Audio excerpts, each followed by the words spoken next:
Today we are going to start our PÆRAMީ lectures, and today I am going to talk about two stories of Dana PÆRAMީ that would encourage us to practice, fulfill our PÆRAMީs in the long term, and the stories are related to the Bodhisattva's life.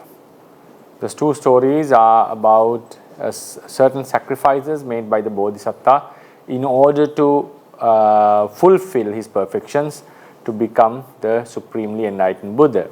And these two stories are related to are to show the significance of the Deya Dhamma, what is being offered, because the one story shows us of the Bodhisattva sacrificing one of the most difficult objects to be offered. Those were the eyes. And then in another story, he offers something which is very insignificant in terms of the value, but still the act became so powerful because of his sacrifice. So with these two stories, we'll be able to understand how important it is, how important the Deya Dhamma. Deya Dhamma is the thing that is being offered, how significant it is in our PÆRAMީs, and also in occasions that we are not able to, we are not having much wealth, but still how it could be make our Dana PÆRAMީ stronger by having a strong inclination towards the Dana. We call Dana Jasya. So we'll go into the two stories and try to analyze and take the messages to our lives. So the first story is called Sivirajacharya, or Sivicharya we can call, the story of the king Sivi, S-I-V-I, Sivi. Bodhisattva was once born in a country called Sivi, which was ruled by a king named Sivi, and Bodhisattva was his son. So at the young age, he was sent to Takkasila or Takshila in Sanskrit, a certain city, and also the universities, some studying areas, and he was sent there, and he spent some years at the age of 16, and he returned back to his country, and he demonstrated his skills to his father. So being pleased with the son's capacity to rule the country, he bestowed the vice kingship to him, Yuvaraja. So afterwards, the king Bodhisattva was the deputy king and joined the administration of the kingdom. And then after the father died, he ascended to the throne and started to rule the country, and he was a righteous king who ruled the country with all the righteous means, and but at the same time he was a very generous king, and he used to do a lot of charity to the kingdom, and he didn't neglect the beggars and poor people. So he established 6 dhanasala, 6 halls for charity, donating food and so forth, and in 6 different locations, at the 4 city gates in 4 directions, and 1 at the center of the city, and 1 in front of his, 1 near his gate, palace. So every day 100,000 coins were spent to make dana on these donation halls, and every 3 days per a fortnight, pakha we call, within fortnight, within 2 weeks, on the 8th, 14th and 15th, he used to visit these dining halls and observe the dana by himself. So likewise, he was continuously making donations to the poor people for a long period. So then once while giving dana for such a long period continuously, one day he had a very strange thought. He thought, yes, I have given almost every thing that can be given, external thing that can be given as a human, but I'm yet to make a internal organ donation. I haven't donated a part of my body, because for a bodhisattva, while fulfilling his PÆRAMީs, if something can be given, he must give it. There's nothing that he should not be offering. So anything that is possible to be given, any body part, even the half of his body or the entire life, if you want to sacrifice it to someone, to dedicate it to someone, he must be doing, he should do that at any point of the samsara. So he thought, I have given each and everything that could be given, external things, but the story doesn't mention him giving any wives or children. There's no such a story recorded about in the Siviraja, but he was thinking about the external inanimate things, non-living things, or maybe animals that he has given to anyone who has asked for it. And he has never dissatisfied a person who came to him asking or begging for something. And then he thought, I'm yet to make a donation of an internal organ or body part. So then sitting on the lion's throne before going to the Dhanasala on a full moon day, he thought, if someone needs for any part of my body, may he comes to me, may he approaches me, may he come to me and approach me, and I will donate it without any hesitation. If someone wants a part of my body like hands or limbs, I will donate it. If someone wants blood, I will let him to suck my blood. If someone wants flesh, I will remove the flesh from my body and offer him. If someone needs my eyes, yes, I will donate the eyes. Even the head, I will donate. If someone asks for half of my body, for whatever reason, maybe to consume or something, yes, I will donate half of my body. And if someone needs a slave for him to work for, then I will abandon my kingship and become a slave. So he made such a strong determination sitting in his lion's throne. And this was felt by the king of gods, the Sakha. Then he wanted to inquire. He said to his retinue, the god Deva Parisa, today King Sivi is making such a great determination. He is making a resolution. I want to check whether he is possible of making this true. Whether he is possible to keep to his determination, to keep up to his different determinations. Then he approached the king in the guise of an old Brahmin, old blind Brahmin. He just wanted to test King Sivi's determination. So it's a very, very interesting thing happened on a certain day. So the Bodhisattva was traveling on elephant back to the Dhanasala. The Sakha, in the guise of a old Brahmin, blind Brahmin, stood in a certain high place while the Bodhisattva was traveling. Then he stretched his arms and greeted the Bodhisattva, the king. Then Bodhisattva sent, because he knew people approach him, ask him for things, what they are in need of. So Bodhisattva drove the elephant towards the Brahmin. At that time, he kept his arms on his head and paid respect to the Bodhisattva king and said, "Oh, Venerable King, you are a righteous person who is controlling or ruling the country very well, and your generosity is widespread among the humans and also within the devas. Everyone knows you are such a generous king. So I came to you approaching and I asked for you because I am blind, therefore ask you." And the Bodhisattva was listening very attentively. Yes, I said, "What do you want? Please ask. Anything you want. How can I help you?" Then the Brahmin said, "Yes, Venerable Sir, my both eyes are blind. My both eyes are blind. So I'm asking for one of them. You have two eyes. I'm asking for one. So giving me one eye, may you sustain with another." So this was a very, very bold request, and I don't think anyone would dare to ask this from a king, because asking for an eye from a king could result in any outcome. This is something that even you request this from a normal ordinary person, that he would get angry and he would get upset why you are asking for such a thing, and it could be offending as well. You cannot ask for a body part. It's not something very nice, but from Bodhisattva you can ask for anything. That's the nature of the person. So he said, "You have two eyes and I don't have any eyes, so please give me one so you can sustain with one."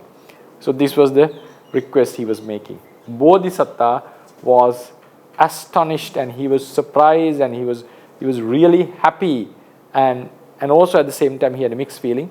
So this was the request. And if you imagine of that era when he was surrounded by the ministers and people were looking at him, they were following him. When some Brahmin, just an old Brahmin, come and request to give one of his eyes, that was something very special. So that's the request he made to the Bodhisattva. So at that time, Bodhisattva had a mixed feeling.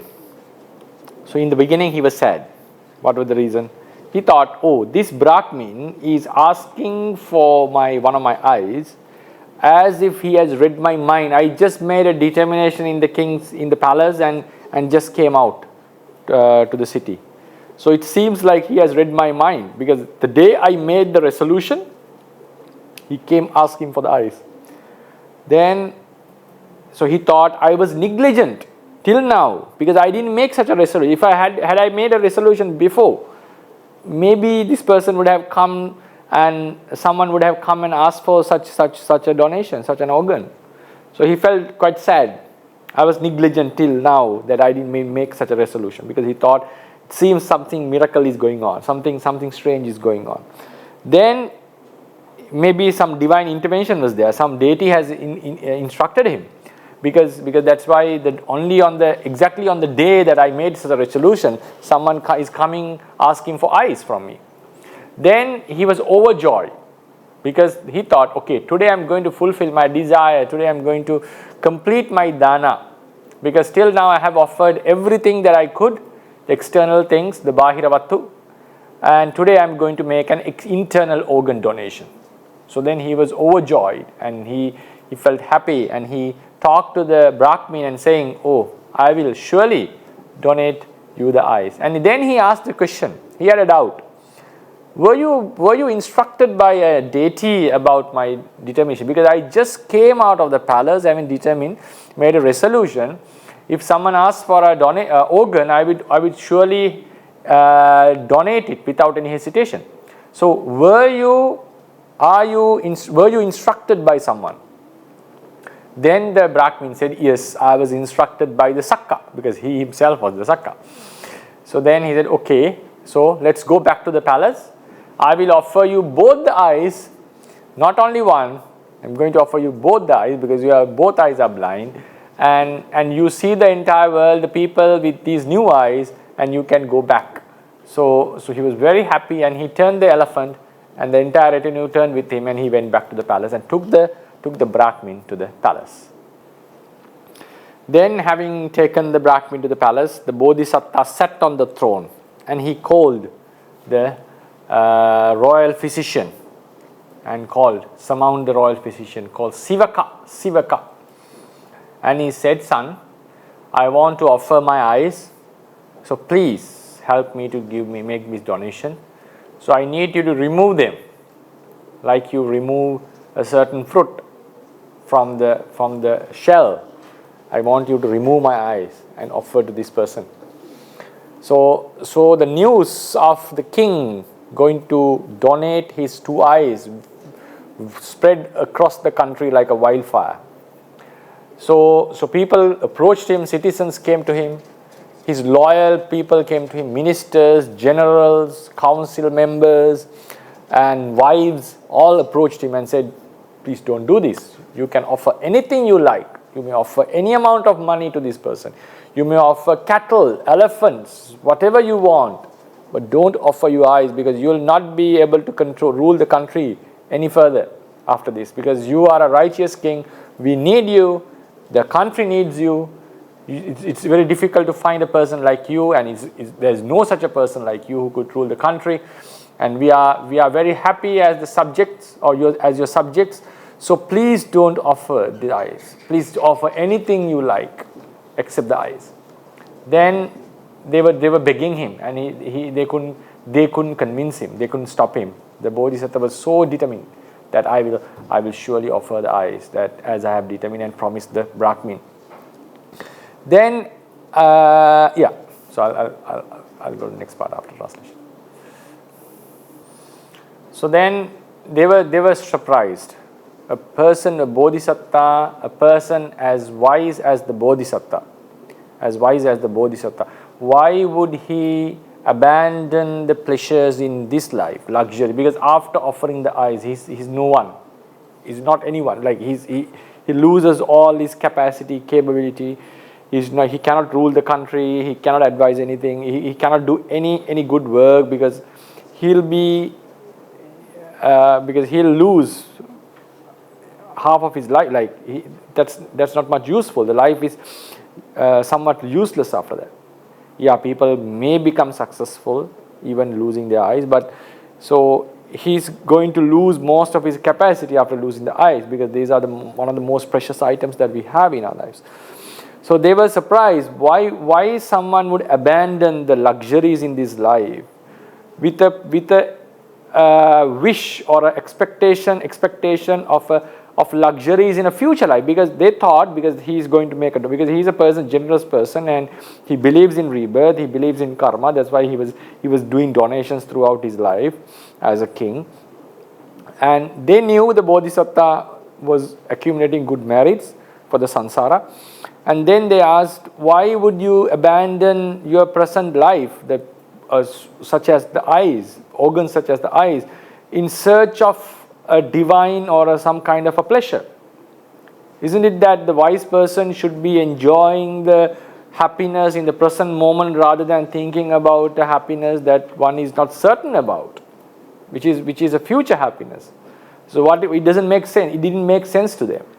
So they asked this question. So wishing what? Are you wishing for long life? Are you wishing to get a good son? Or are you wishing to go to heavens, or luxuries in the samsara? What do you want by making such a donation, which makes you a useless person afterwards? Then the Bodhisattva said, no, I am not wishing for anything, any mundane stuff. I am not wishing for a son. I am not wishing for a kingdom. I am not wishing for a good rebirth in the heavens. I am not wishing for happiness in samsara. My main aim is to gain the omniscience. So I would be able to see the entire thing of the entire phenomena, the reality of the entire reality of the life of the world. So I want to be a Sabbanyu, the all-knowing person. So that's why I'm making this donation. So he was strongly determined to follow his desire resolution without getting distracted from the thoughts of the other ones. So at this juncture, I would like to give you some insights about the Bodhisattva's practice. Now this story, before there is some parts are left, we'll continue this afterwards. So if you look into this incident, while the Bodhisattva was going to offer the eyes, others were trying to stop him from doing so. But he mentioned that I'm doing this in order to obtain the omniscience, the status of all knowing.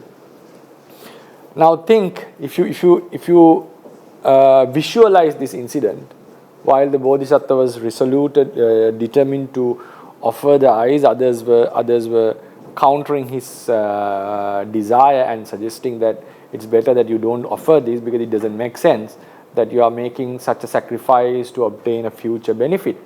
Then Bodhisattva said that I am determined to become an omniscient being. Now, this incident, when we are reading as Buddhist in an era where the Buddha's dispensation is there, we would feel, okay, sadhu, and that was a great achievement that he did, and that's why he became the Buddha, and we highly respect it, and we appreciate what he did because of his sacrifice, that he was able to understand the reality and taught us.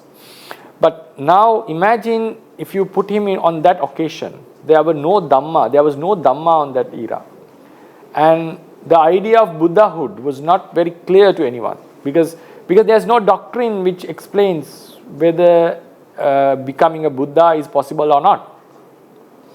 The doctrine, the Dhamma, was not present at that time, and we don't know how many were convinced by the Bodhisattva's argument. He said, I want to gain the omniscience by donating this.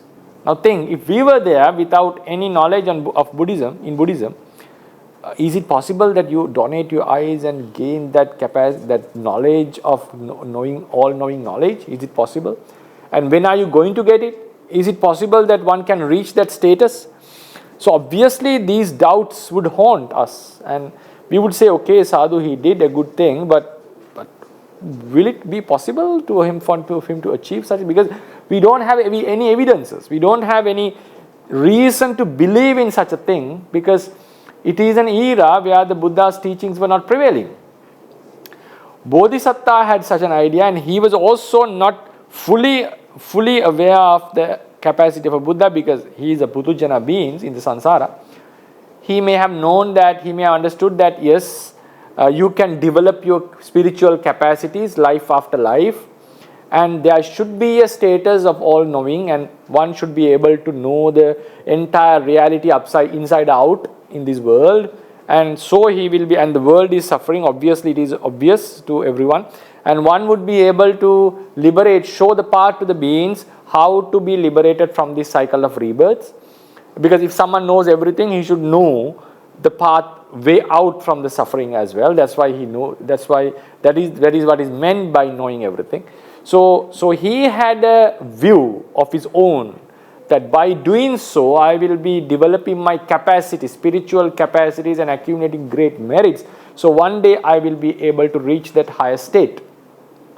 But think about the others. There's no reason for them to believe in such a thing. Maybe there could have been one or two who were very special and who would believe in such a thing. But most of the people would not have believed. Many would think that that's a stupid decision. That's why the ministers asked directly from the king, why would a wise person as wise as you would donate these eyes in search of a bliss in the following lives? They didn't have any idea of omniscience. And they were also not convinced by this act. If you are going in search of happiness in the following life, sacrificing your present life happiness, that doesn't make sense to them. That didn't make sense to them. So when the Bodhisattva said that I am not wishing for such trifle stuff, I am wishing to be the greatest being, that greatest status one could ever reach. So I am not sure how many were convinced over there. Because if they were really convinced, they would not prevent him, they would support him. So now this shows that how difficult it is, the practice of a bodhisattva. Because in a Buddha's era, while the Dhamma is prevailing, yes, everything is known, everything was taught, we can program our minds and walk on the path. But in an era where there is no teachings of a Buddha, and the entire world is not following it, and the Bodhisattva is just having a thought because of his past merits and past paramis, that he believes in a goal. He himself believes in a goal that he will be able to achieve that status one day. And he is solo. He's just alone. And when you are alone in a society, that the entire world is not having the same idea as you have, it's very easy for us to get caught into the tide of the social norm, social idea, and then doubt ourselves, doubt our own belief. That's natural. And everyone else is following differently, and I'm holding a view of my own. If the person is not very strong, surely he would start to doubt about himself. And especially, would anyone take the efforts to go this extra mile in making such donations, such as donating body parts? Okay, he may offer something, some external thing. We can acknowledge that. We can appreciate that. We can imagine such a thing. We can assume such a thing. But donating a body part, because after that the life is useless. So how strongly this idea of Buddhahood is rooted in his mind, and how strongly determined he is, it's beyond our imagination. For me, it's beyond my imagination. How could he do such a thing when there was no teachings in the world? Because we are reading this story under the influence of our faith. We believe in Buddhism. We have a teaching, and we know about the Buddhahood, and we know someone has done it. But in that era, there is no example for that. Who has done it? The people would ask, who has done it? Are you sure that you can reach there? Give me an example who has reached omniscience. There were people who claimed to be omniscient of that era, and they were not. Are you sure are you going to reach that by, how would you make sure that this donation is going to help you Isn't there any other way? So with all these counter arguments, concepts, views, Bodhisattva is fully determined about his own resolution, own idea and own goal, and he walks on this path. It's not just walking on the path, he's making the utmost sacrifices a human could ever make. So this this incident of the Sivirajacharya, for me, it's very insightful. It gives a huge insight about the difficulty of the Bodhisattva practice, because Bodhisattvas mostly practice in eras where there is no Buddha. So this shows how great a person he is. So then, now coming back to the story. So Bodhisattva, when others were pleading for him not to offer, he just ignored them and said to the physician, please my son, help me to make this donation. So he said, don't be afraid, I'm making a royal order, it's a decree, so you have to help me to offer my eyes. Then the Sivaka thought, it's not nice for me to remove the Bodhisattva's eyes with a weapon or any kind of instrument. I would try to bring it out with using medicine. So he applied a certain medicine to a blue lotus and covered it with his eye. Covered his eye with it, the right eye. Then it caused him severe pain, and the eye turned. It was very painful, and Bodhisattva somehow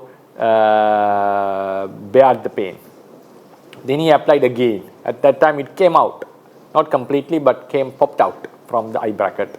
So pain was more severe. Then he applied another for the third time, and it completely came out, and it was hanging with the sinews. So at that time, the wives, ministers, they fell down in front of his knees, because it could be put back again. It could have been put back again. Still there is a chance that it could be replaced. Then they said, please don't offer this. Please don't offer. Then see Bodhisattva, then his entire cloth was covered with blood. Then Bodhisattva said to Sivaka, please my son, help me. Quickly remove it and keep it on my hand. I want to donate this eye. Then he cut the sinews with a sharp knife, holding the eye with the left hand, and cut it with the right hand using a sharp knife, and placed it on the Bodhisattva. So he saw it, he looked at it with his left eye, and he was very happy. He overcame the pain with the joy that he is going to make this great donation that he had never made before in his life. And he called the Brahmin and said, okay, I'm offering this eye. This eye and this physical eye, with this physical eye, may I obtain the Samanta Chakku. Offering this Mansa Chakku, may I obtain the Samanta Chakku, the omniscience with which I will be able to see everything. So I desire the omniscience 100,000 times over this physical eye.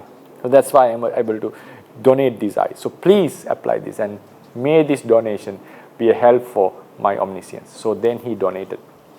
So he was looking all this with his left eye. Then it was a sakka, it was not an ordinary being. So he put it into his eye bracket, and with his divine powers, otherwise it would need some time to fix, obviously, and there should be some medical ways to fix such an eye, because even today you can donate certain parts of not the entire eye as far as I know, certain parts of the eyes, and help others to see the world. I know actually a monk who has done it, who has donated one of his eyes. One of his eyes are blind, a monk whom I know, and someone else is now looking the world with that eye, and it's something illegal. He did it in a certain country, and I know he's living with one eye at the moment. And so he then it was functioning with his divine powers. So and Bodhisattva looked all this with his left eye, and he was elated, that thinking my donation was successful and it was fruitful. And he became so happy, and he asked Sivaka to remove the left eye even, and he donated it as well. So that was the donation he made, the Bodhisattva's donation of eyes. When you we hear that these stories in roughly that he had donated eyes more than the stars in the sky. But when you visualize this incident and if you put yourself in the shoes of the Bodhisattva, what kind of a sacrifice that is. It's remarkable and it's beyond our apprehension. So that's why he became the Buddha and he was able to penetrate the Four Noble Truths by himself and teach us in a very accurate and successful way. Then what happened was Bodhisattva stayed in the palace for a few days till because there was a wound in his eyes brackets and they were filled with some flesh, and then he was entirely blind and he gave up the kingdom to his ministers and he said, I want to stay away from the palace because I cannot rule the country anymore. And he asked them to build a hut near a pond and stayed there, and he asked for an attendant actually to give him water daily, and also asked them to tie a rope from his kuti to the place of defecating and urinating. Only that's what he asked, and they arranged it. And he was taken to the monastery hermitage, and he sat on a rock and started to contemplate his dana. He was very elated about his dana. At that time, he felt so happy. And then it was felt by the Sakka again. Then the Sakka thought, I want to help him back. I want to replace his eyes. And he came to the Bodhisattva and said, I am the Sakka and I want you to ask for a boon. So vara. So ask for something. I'll try to give it to you back. Then Bodhisattva said, I'm wishing to die soon because this life is not useful to me anymore. He never regretted about donating, but he didn't like to live as a blind person. Obviously, that is not something comfortable, right? So then the Sakka asked, are you willing for death because you are fed up with the life or because of your blindness? Then the Bodhisattva said, it's because of the blindness. I'm not a person who hates my life. I don't like to live blind. That's why I'm waiting for the death. Then the Sakka said, if you have done a lot of great merits and I would like to help you to gain your eyes back, because making such donation are not only for the following lives, they can have effects in the present life as well. Then the Bodhisattva said, if you want to help me to gain my eyes, help me to gain it with my own dana or merits of my present life. Then the Sakka said, so then make two determinations. Make two determinations about your donations. So then the Bodhisattva made two determinations. First one was, whoever had approached me in my entire life, they all were very dear to me. Like I never felt upset about them because they ask. Because when someone asks from something from someone, the one who is asked sometimes feel a little bit uncomfortable. Why you asking for such and such things? So I never felt so. I felt so happy and loving kindness towards the beggars. I never felt angry with the beggars. So with this merit, and also satisfied their desires. So with this merit, may I get an eye. May an eye appears to me. And eye appeared, it says. Then he made another determination. While donating my both eyes, before, while and after, I never had any regret or sadness about it. I was fully happy and dedicated about my donation. So with this truth, due to this truth, may an eye appears in me. So he made determinations, and they were called Satchakriyas. By these truths, may eyes appears to me. So the second eye also appeared. The commentators say that was not a flesh eye, that was not a divine eye, that was a very special eye, arose due to his Satchakriya, due to his determination, based on his truthfulness. So then it says, that story says that he ruled the country afterwards. But we have to keep in mind, so this is a very special story. In almost all the other lives, Bodhisattva didn't get the eyes back. They were not a happy ending story like the Sivirajacharya. So in most of the lives, he died as a blind person. So after donating the eyes, if he had donated his limbs, he dies without arms, without legs, without nose, without ears, without flesh. So sometimes he ended his life, completed his life as a slave.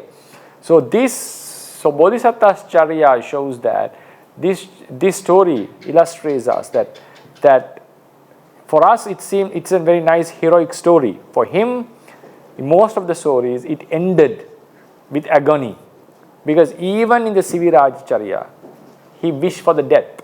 So this is very, very close to the enlightenment. This incident has happened not very far from his final birth. So even a bodhisattva who has reached such maturity in bodhisattvahood, still after donating the eyes, he didn't like the blindness. No one likes blindness, that's obvious. So it shows that, but he has donated his eyes more than the stars that we see in the outside, when you go outside it at night. That's how the book says. So it shows that in most of his lives, he was encountering the suffering, because after you have donated your eyes, no one is willing to help you yet even. Because if someone loses the eye due to an accident, yes, others will feel pity and compassionate and would help us. But if I have lost my eyes because of my own wish and I have donated them, the impression would be different. People will say, it's your decision. It's you who decided to donate. So then you have to bear the pain and you have to bear all the difficulties afterwards. And it's not very nice for the bodhisattva to ask for help, because it's you who took the decision. And he's not such a person who would beg for help. As a king, he said, please give me, if you can, please give me attendant and all this, because he was still the king and he could surely ask for it. But and ministers could easily do it. But in other occasions, if he had donated as a normal human being, he cannot ask his wife to stay. He cannot ask his children to support him. It's not fair for him to ask his neighbors or relatives to support him. And bodhisattva, I feel, is such a character that would not beg or plead for such help, because before he's a very matured and responsible person. So if he is donating his eyes, he has to take the entire responsibility of the consequences, what's the outcome. So if he had donated that much of eyes in his sansaric lives, so all those lives ended him being blind. If he had donated at a young age, he had to live for 50, 60 years. If it was if the lifespans were too long, as the doctrine states, he would have stayed for hundreds of thousands of years being blind. So and that's just the eye. I think it's one of the most difficult body parts to donate. Even without a hand, you can still sustain if you see the things, if you are able to see the things. But still, living without a hand, without any limbs, that's not an easy life. If an eye and one hand and a leg is gone, we can imagine how difficult it would be for the person to sustain. And in some lives, maybe the regret may also arise, because he's an ordinary being. Ordinary means a putujana being. So he has to overcome those as well. And that's why, that another point to highlight, that's why he had a very special retinue. In order to be a bodhisattva's close companions, close members of his life, they also need to make a huge sacrifice. The parents have to bear when the son is making such sacrifice. If the parents are alive, no parent would like his son to donate a body part and be a disabled person afterwards. But if one is willing to be a father and mother of a bodhisattva, they have to bear this pain. No son would like his father to be a disabled person. And which son would take care of a father who donated his limbs? So it has to be a special son. And no wife would stay with him, because he is donating against their will. Then they ask not to do that, he is doing it. And he is such a stubborn, in terms of worldly form, he is a stubborn, determined person. And he is determined to a goal that no one else knows, no one else believes. It's only him believing strongly. Maybe others would follow him, thinking that his greatness. But others doesn't have a strong belief as the bodhisattva does. So it has to be a special wife. And not many women would follow him, because imagine who would like to support the husband when he has donated his body parts while she is telling not to do that, the children and the retinue are telling not to do that. When you do such, who is going to support? No one would feel attracted.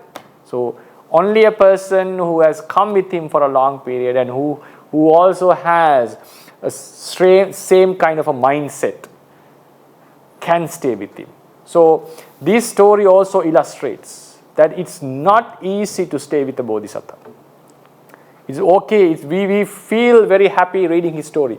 But imagine if this person was your husband, if this person was your son, if this person was your brother, sister, or relative, it won't be very easy, because now sometimes he donated the kingdom to another righteous person who could rule the country.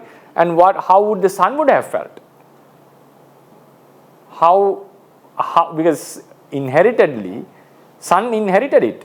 That's his royal inheritance. He deserves it according to the rule, according to the law. But suddenly you see a father who donates the kingdom to someone else and leaves the kingdom while the son was a child. And it happened in some lives. So that I was pleading, go to the homeless life after my son has grown up, so he can rule the country, then you go. So please wait till he grows up. No, Bodhisattva just went away.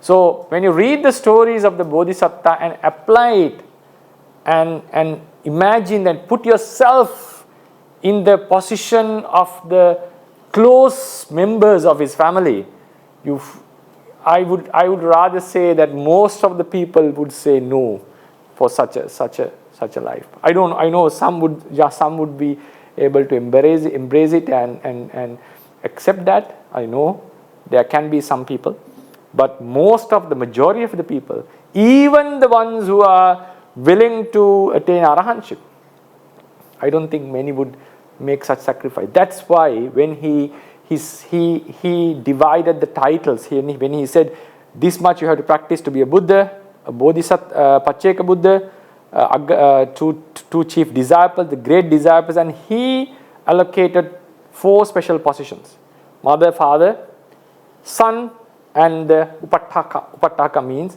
his close attendant. He didn't mention about the wife of the Bodhisattva, and according to my understanding, she played the most significant role in his entire life, more than any other member in the Buddha's retinue. So this story, it is a very great story of donating the eyes, and ones who are not willing to be a Buddha are not necessary to donate such limbs, but this shows that a great story of our teacher, how he fulfilled his dana parami, and this would also encourage us, if he could donate such body parts, that we should be able to donate the external stuff as much as possible and fulfill our parami, because why did he endure such suffering? It's for us, for our liberation, and it's our duty, being the disciples, to walk on this path and be more diligent, and to make sure our Bodhisattva's efforts were not in vain. So even we will be getting all the benefits of the doctrine that he introduced to the world, and that he would be so happy. If he was alive, he would be the happiest person to know that my disciples are following the doctrine diligently, so my effort was not in vain, because his effort was to liberate beings as much as possible. So that would be an encouragement to us. So that would be the story, and yes, you can translate. It was a long explanation anyway. Yeah, so that would be the talk for today, and I hope you got some inspirations to practice your dana parami with our Bodhisattva, one of great sacrifices which he made in order to attain the Buddhahood. So I wish you all the best, and may you be able to practice dana better than before. Manami Bante, my name is PÆRAMީ, and I will guide the Q&A session. From no name, Manami Bante, I often feel the desire to give is greater than the ability to analyze the recipient's needs. Often, after I give something, in reality it turns out that the recipient doesn't use it, even though the recipient initially stated he needed. Please advise on how to analyze common objects that deserve to be given. Thank you, Bante. Yeah, it's an important question to be classified, because when you look into the Bodhisattva's character, it is said that it is said that he normally offers things to ones who are actually in need of such things, especially when it comes to offering the limbs, body parts. He makes sure that those are not, those sacrifices doesn't go in vain. Because therefore, if someone is asking out of foolishness or madness, he doesn't understand the value of a body part, or if he, maybe sometimes they may ask due to hunger, okay, then there is a reason to offer them. So I was talking about the Bodhisattva sacrifice. You can apply it into our lives as afterwards. So may he make sure that someone actually needs actually in need of that before they offer. So if someone is fully convinced that he is not actually in need of such thing, yes, it's up to the person not to offer. But he still, now sometimes when he's offering money and all these stuff to the poor beggars, he was not always analyzing, like when he opened the doors of his houses and said anyone could take whatever they want. It's not possible to analyze whether the people are actually in need of the things or not. Right? He's just giving the things. In some occasions, he opened the doors of his house and said, anyone who is in need of anything, please come and take. So at that time, you cannot analyze whether the people who are coming and collecting the stuffs from your house are actually in need of them, or whether he'll use them or not. So after you make a donation, I rather would say not to check whether the person is using it or not. Because sometimes he may give it back to someone else, or he may use it, or he may keep it for some to be used at a later stage. Yeah, anything is possible. So if we have donated, that's donated. We call it in Pali, dinnang sudinnang. What was given is nicely given. After that, it doesn't belong to us. And it's not our duty to check whether the person is using it or not.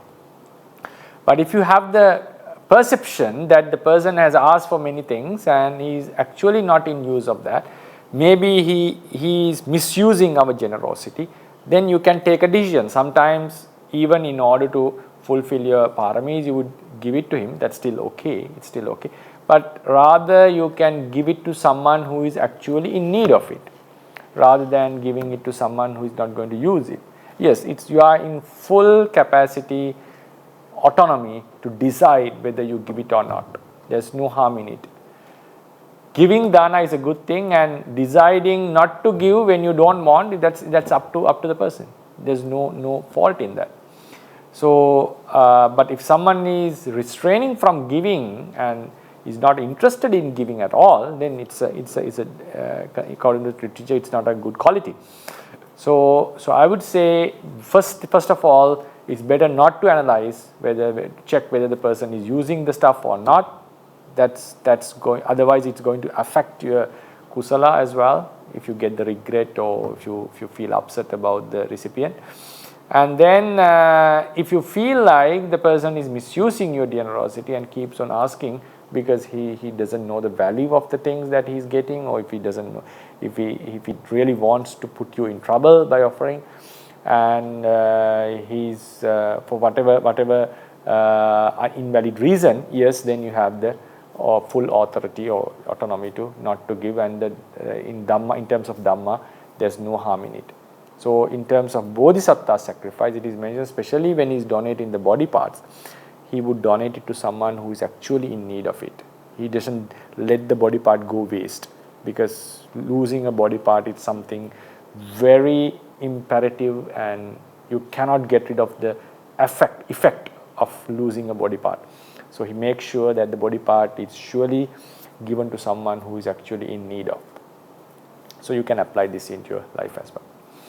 Nami Bhante, regarding Bodhisattva who donates body part, if Bodhisattva give vital organ such as heart, thus the body will also automatically shut down, and if other part is not donated yet, will it die along with the body? Thank you, Bhante.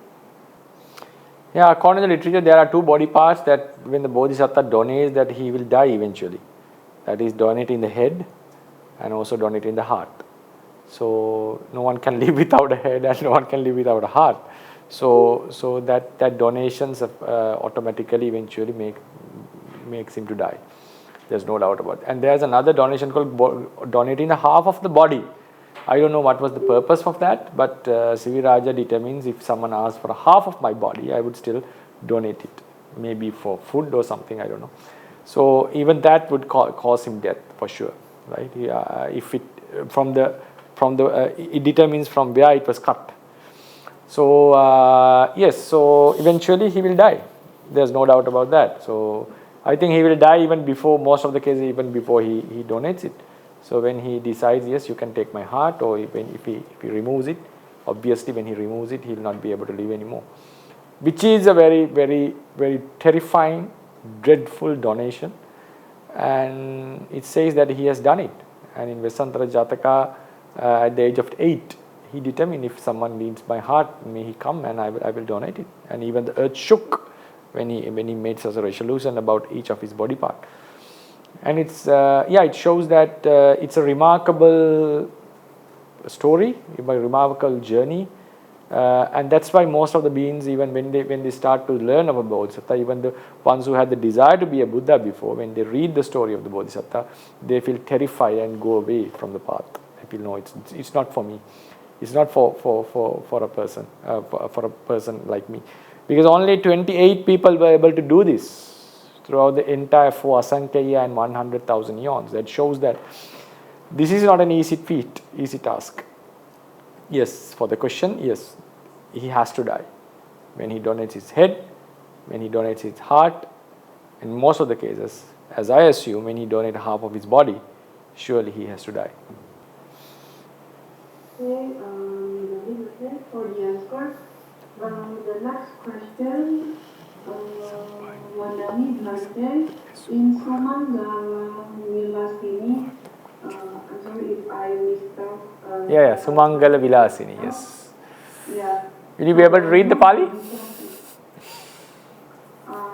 I do not know. So I'll read it. Okay. Sabbanyuta bodhisattesu matu kuching okkamantesu nikkamantesu sambujjantesu dhammachakka pavattantesu yamaka pāṭahāriyam karantesu devo rohanam karantesu ayu sankhayam ussajjantesu parnibbāyantesu dasasahassa chakkavala kampanādīni Pāṭihāriyāni dakkissamāti. Does this mean that Bodhisattva really attained Sabbanyu before his last birth? No. This, I don't know whether you can, is it capable of translating this? Shall I do it myself? Because it's Pali. Yeah, okay. So it says that Sabbanyuta Bodhisattesu Matu Kuching Okkamantesu. When the Sabbanyu Bodhisattas. So, okay, now I understand your question. Sabbanyu Bodhisatta means not a Bodhisatta who has already attained the Sabbanyuta Jnana. It's a Bodhisatta who is willing to attain the Sabbanyuta Jnana. So, it's a grammatical point that one is asking. I think someone who is who has some knowledge in Pali should be asking this. So, Sabbanyuta Bodhisatta doesn't mean, Sabbanyuta is not just an adjective to Bodhisatta in terms of showing his attributes. Sabbanyuta Bodhisatta is a Bodhisatta who is practicing to attain Sabbanyuta Jnana, not a Bodhisatta who has already attained the Sabbanyuta. Bodhisatta is a Putujjana being. Always Bodhisatta is a Putujjana. Even the Buddha has, when he referred to himself as a Bodhisatta, he says, Anabhisambuddho, before I got the enlightenment. Bodhisattasya sato, when I was a Bodhisatta. So Bodhisatta is always a Putujjana. Bodhisatta is a Putujjana. One can argue like there is a short period in which the Bodhisatta was a Sotapanna, Sakadagami, and Anagami before he became the Arahant or became the Buddha. There was a slight period that he was a noble being. I don't know how to refer to him on that period. During that period, normally we say Bodhisatta is a person who is inclined towards the Bodhinyana. So, normally we say Bodhisatta is a Putujjana, but there is a stage that he becomes a stream enterer, once returner, and Anagami before he becomes the fully enlightened Buddha. But personally, I feel like that should be also included in his noble stages. So, normally we refer Bodhisatta as a Putujjana. So, Bodhisatta is surely not a Sabbanyuta person. So Sabbanyuta Bodhisattesu Matu Kuching Okkamantesu.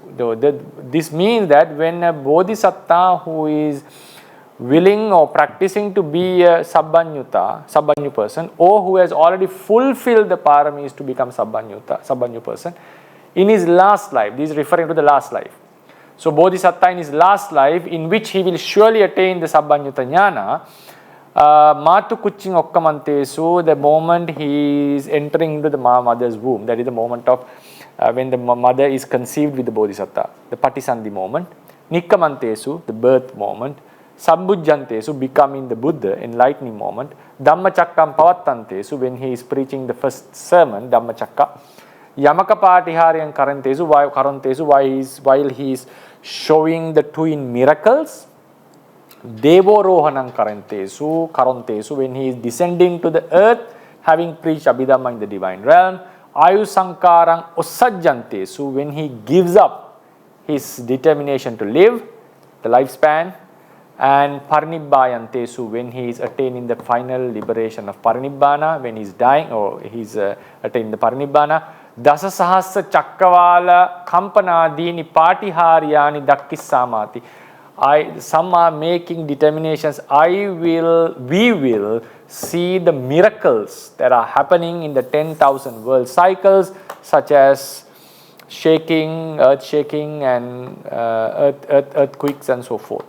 So this is a part that was taken from a quotation taken from part of the commentary. And the question is, does this mean the Bodhisatta already attained Sabbanyuta before last birth? No.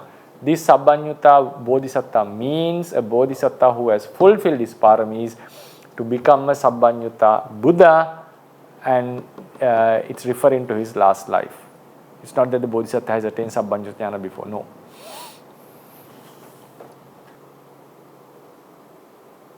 Nami Bhante for the answer. So that was the last question.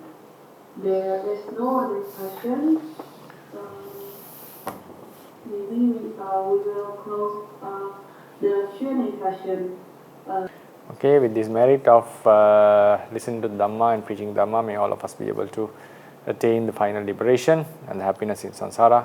And also may this merit be shared with all our deceased relatives and also the deities.